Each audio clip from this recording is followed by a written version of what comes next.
Hello friends, मैं हूं रजत अग्रवाल। स्वागत है आपका गर्ग आईएएस एकेडमी में। आज हम बात करेंगे कि हिंदू जो न्यूज़पेपर है कि द हिंदू न्यूज़पेपर को किस तरीके से पढ़ें और पढ़ना है या नहीं पढ़ना है, और अगर पढ़ना है तो कैसे पढ़ना है, उसके क्या एडवांटेजेस हैं हमारी प्रिपरेशन में। आज उसको देखेंगे क्योंकि बहुत सारे बच्चों को ये कन्फ्यूजन होता है कि उसको मैं रीड करूं या ना करूं। करंट अफेयर्स में आपका जो न्यूज़पेपर है द हिंदू, इसकी क्या इम्पोर्टेंस है, किस तरीके से ये रोल प्ले करता है हमारी प्रिपरेशन में। अब सबसे बड़ी बात आती है कि क्या एवरीडे हम न्यूज़पेपर खुद पढ़ें, या जैसे कि बहुत सारे चैनल्स हैं यूट्यूब पे, बहुत सारी कोचिंग्स हैं जो कि कहीं ना कहीं डेली द हिंदू का एक एनालिसिस निकालते हैं, सिर्फ हमारा उससे काम चल जाएगा।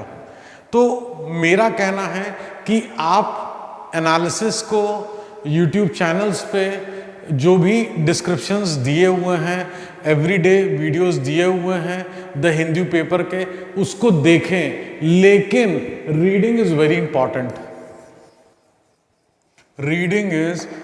इंपॉर्टेंट बिकॉज रीडिंग का कोई सब्स्टिट्यूट नहीं है।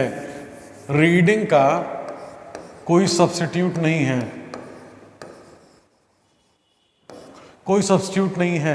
रीज़न उसका क्या है? बिकॉज जब हम रीड करते हैं तो हमारा जो एक परसेप्शन है वो बनता है, हमारी नॉलेज जो है, नॉलेज बेस जो है वो इंक्रीज होता है। हमारा फ्रेमिंग, आंसर जो फ्रेम करना है हमको मेंस के लिए, फ्रेमिंग में अपने विचारों को जो फ्रेम करना है उसमें हमको मदद मिलती है कि किस तरीके से, अगर फॉर एग्जांपल हम बात करते हैं किसी फॉरेस्ट की, तो किस तरीके से हमको स्टार्ट करना है, किस तरीके से एंड करना है। अगर हम बात करते हैं किसी पर्टिकुलर एनिमल की, कोई उसकी क्या फीचर्स हैं, वो किस एनवायरनमेंट में रहता है, कहाँ पाया जाता है, क्या IUCN के लिस्ट में वो एंडेंजर्ड है, नहीं है, क्रिटिकली एंडेंजर्ड है। तो एक एग्जाम्पल है ये कि पढ़ने से क्या होता है। सिर्फ ऐसा नहीं है कि हम जो पढ़ रहे हैं वो एग्ज़ाम में हमारे सिर्फ और सिर्फ करंट अफेयर्स में मदद करेगा। ये रीडिंग से बहुत ओवरऑल डेवलपमेंट जो है वो हमारा होता है। Overall development is very necessary for this exam, because अगर हम पढ़ेंगे पेपर तो हमको कहीं ना कहीं एक स्पीड, एक हमारी एक आदत डेवलप होती है। चीज़ों को हम इंटरप्रेट करने की कोशिश करते हैं कि किस तरीके से चीज़ें एक्ट कर रही हैं, चाहे वो इंटरनेशनल अफेयर्स हो, पॉलिटी का हो, इकोनॉमिक्स का हो, कोई टॉपिक हो। लेकिन कहीं ना कहीं अगर हम खुद को रीड करते हैं, हो सकता है कुछ लोगों को रीड करने में कम समझ में आता हो, लैंग्वेज डिफ़िकल्ट लगती हो, लेकिन अगर हम प्रयास करेंगे, प्रैक्टिस करेंगे रीड करने का, और उसके बाद रीड करने के बाद हम कोई एनालिसिस का वीडियो देख लेते हैं, या किसी भी कोचिंग सेंटर में जहां हमको लगता है अच्छा, या किसी भी यूट्यूब चैनल पे जहां अच्छा लगता है वहां पे हम एनालिसिस देख लेते हैं एवरीडे की, उसके बाद ईजिली हम जो रीड कर रहे हैं उसको हम रिमेंबर भी कर सकते हैं।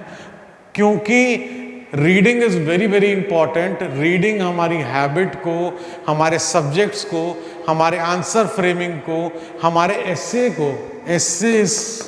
एस्से के स्किल को इनडायरेक्टली डायरेक्टली ये इंक्रीज करता है। बिकॉज अगर हमारा नॉलेज बेस, अगर कोई भी हमको एनालिसिस देता है तो पर्टिकुलर टॉपिक के बारे में बात किया एंड क्लोज, लेकिन आप जब पेपर में देखते हैं तो बहुत सी चीज़ें होती हैं जो विद इन द टॉपिक लिखी होती हैं।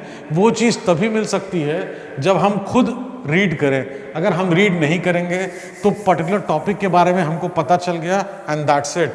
हमारा जो ओवरऑल डेवलपमेंट है वो कहीं ना कहीं डिपेंड करता है कि हम पूरी चीज़ों को अच्छे से रीड करें एंड फिर उसका एनालिसिस देख लें, जहां हमको नहीं समझ में आ रहा है उसका एनालिसिस देख लें, अपना इन्फर कर लें, तो कहीं ना कहीं मेरे हिसाब से एक और अच्छा बेस का काम करेगा और अच्छा हमारे एक अपडेशन रहेगी, जिसमें कि जो हमारा करंट अफेयर्स है जो एक बहुत इम्पॉर्टेंट रोल प्ले करता है, इसके साथ हम प्रॉपर जो है तैयारी कर सकते हैं। इसी तरीके से अन्य वीडियो के साथ भी आते रहेंगे, हम लोग अलग अलग टॉपिक्स के साथ आते रहेंगे।